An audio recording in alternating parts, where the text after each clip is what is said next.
Global ইসলামী ব্যাংকের ৮৬% ঋণ এসালম এবং তার মালিকানাধীন কোম্পানিগুলোতে দেওয়া হয়েছে বলে একটি খবর বেরিয়েছে। নিজেদের মালিকানাধীন ব্যাংক থেকে আইনগতভাবে একটি গ্রুপ এত টাকা কি ঋণ নিতে পারে? কোনো ব্যাংকের ঋণ যখন কারো কাছে কনসেন্ট্রেটেড হয়ে যায় তখন কি ধরনের ঝুঁকি তৈরি করে? এসব জানবো আজকের স্টার নিউজ প্লাসে।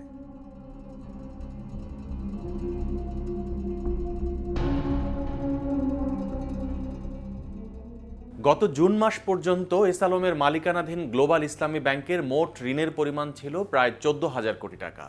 এর মধ্যে ৮৬%-রও বেশি ঋণ দেওয়া হয়েছে এসালম এবং তার সম্পর্কিত বিভিন্ন প্রতিষ্ঠানকে। ২০১৩ থেকে ২০১৮ সালের মধ্যে চট্টগ্রামের বিভিন্ন শাখা থেকে এসব ঋণ দেওয়া হয়েছে ৫০টি প্রতিষ্ঠানের নামে। শুধু খাতুনগঞ্জ শাখা থেকে ঋণ দেওয়া হয়েছে ১২৫০ কোটি টাকা।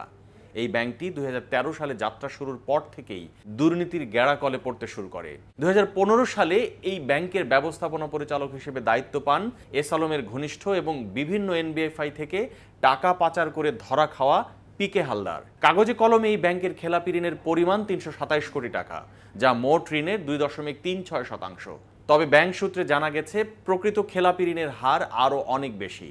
গত আগস্ট মাসে শেখ হাসিনা সরকারের পতনের পর বাংলাদেশ ব্যাংক এই ব্যাংকের পরিচালনা পর্ষদ পুনর্গঠন করেছে। নতুন বোর্ড ইতোমধ্যে অডিট কাজ শুরু করতে যাচ্ছে। স্বাধীন অডিটের মাধ্যমেই ব্যাংকের প্রকৃত স্বাস্থ্য কেমন তা জানা যাবে বলে ব্যাংকের নতুন বোর্ড জানিয়েছে। বিশ্লেষকরা বলছেন, কোনো ব্যাংকের পরিচালক তার ব্যাংক থেকে ঋণ নেওয়ার ব্যাপারে নানা ধরনের বিধিনিষেধ রয়েছে।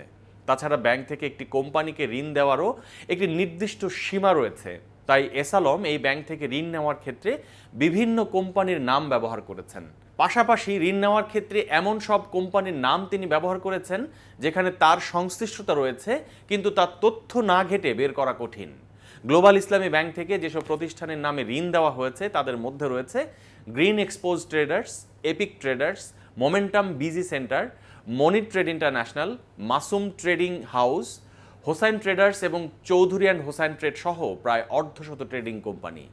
বিশ্লেষকরা বলছেন, যখন একটি ব্যাংকের ঋণ কারো কাছে কনসেন্ট্রেটেড হয়ে যায় সেটি ব্যাংকের জন্য ঝুঁকি তৈরি করে, কারণ সে যদি ঋণ খেলাপি হয়ে যায় তখন পুরো ব্যাংকই চ্যালেঞ্জের মধ্যে পড়ে যায়। গ্লোবাল ইসলামী ব্যাংকের নতুন বোর্ড দাবি করেছে যে তারা এই ঋণ ফেরত পাওয়ার জন্য গুরুত্ব সহকারে কাজ করছে।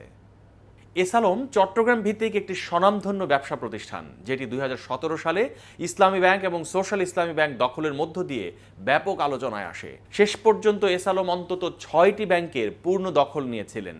এই ব্যাংকগুলো থেকে ঋণের নামে অন্তত ১ লাখ কোটি টাকা তিনি বের করে নিয়েছেন বলে অভিযোগ রয়েছে, যেখানে এনবিআর এর পক্ষ থেকে বলা হয়েছে বিভিন্ন ব্যাংকে তাদের প্রায় ২৬,০০০ কোটি টাকা জমা রয়েছে।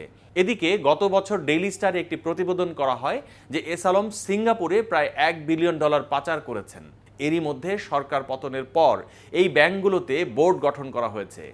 সিঙ্গাপুরের ফাইন্যান্সিয়াল ইন্টেলিজেন্স ইউনিট বাংলাদেশের আর্থিক গোয়েন্দা সংস্থার কাছে এসালমের দেশে বিদেশে সম্পদের বিষয়ে নানা তথ্য জানতে চেয়েছে। সরকারও চেষ্টা করছে বিদেশে পাচার হওয়া সব টাকা ফেরত আনতে। তবে বিশ্লেষকরা বলছেন, পাচার হওয়া টাকা ফেরত আনতে জোর পদক্ষেপের পাশাপাশি ব্যাংকগুলোতে যেন একই অবস্থা পুনরায় ফিরে না আসে সে ব্যাপারে কাঠামোগত সংস্কার করার প্রয়োজন এবং যেসব কর্মকর্তা এই কাজে জড়িত ছিলেন তাদেরকেও জবাবদিহিতার আওতায় আনতে হবে।